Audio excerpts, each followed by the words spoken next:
Queridos irmãos e irmãs, estamos reunidos em nome do Pai, do Filho e do Espírito Santo. Amém.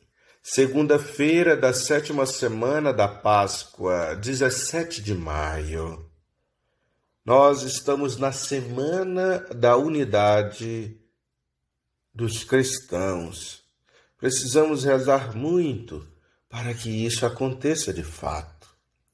Evangelho de São João, capítulo 16, dos versículos 29 a 33. Podemos ter a sensação de que o mundo da fé em Cristo se debilita. Existem várias notícias que vão contra a fortaleza que queremos receber de uma vida fundamentada integralmente no Evangelho.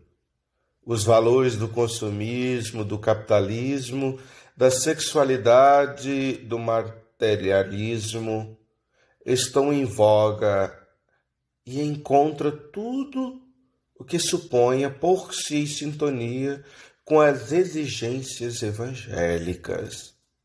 Não obstante, esse conjunto de valores e de formas de estender a vida não nos dão nem a oportunidade pessoal, nem a paz, mas apenas trazem mais mal-estar e inquietude interior.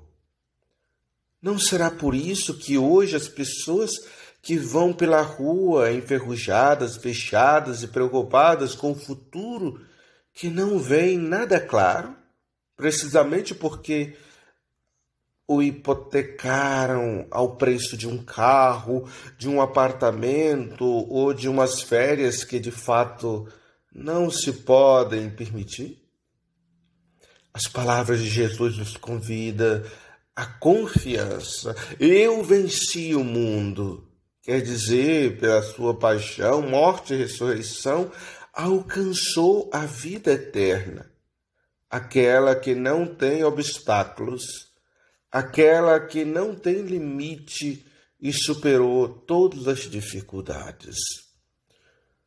Os de Cristo vencemos as dificuldades tal como Ele as venceu, apesar de na nossa vida também termos de passar por sucessivas mortes e ressurreições, nunca desejadas, mas assumidas pelo próprio mistério pascal de Cristo.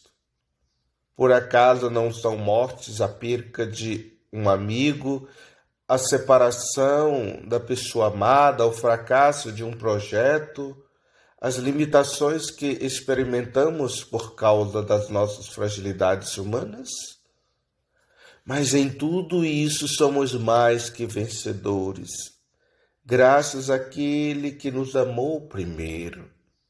Sejamos testemunhas do amor de Deus, porque Ele, em nós, fez grandes coisas e deu-nos a sua ajuda para superarmos todas as dificuldades, inclusivemente a da morte, porque Cristo nos comunica o seu Espírito e é nele que temos uma vida em abundância.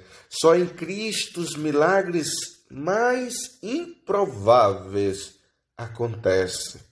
E é nele que o nosso coração muda.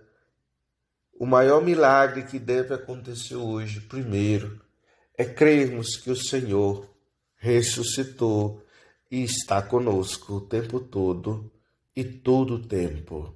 Que Deus vos abençoe em nome do Pai, do Filho e do Espírito Santo. Amém.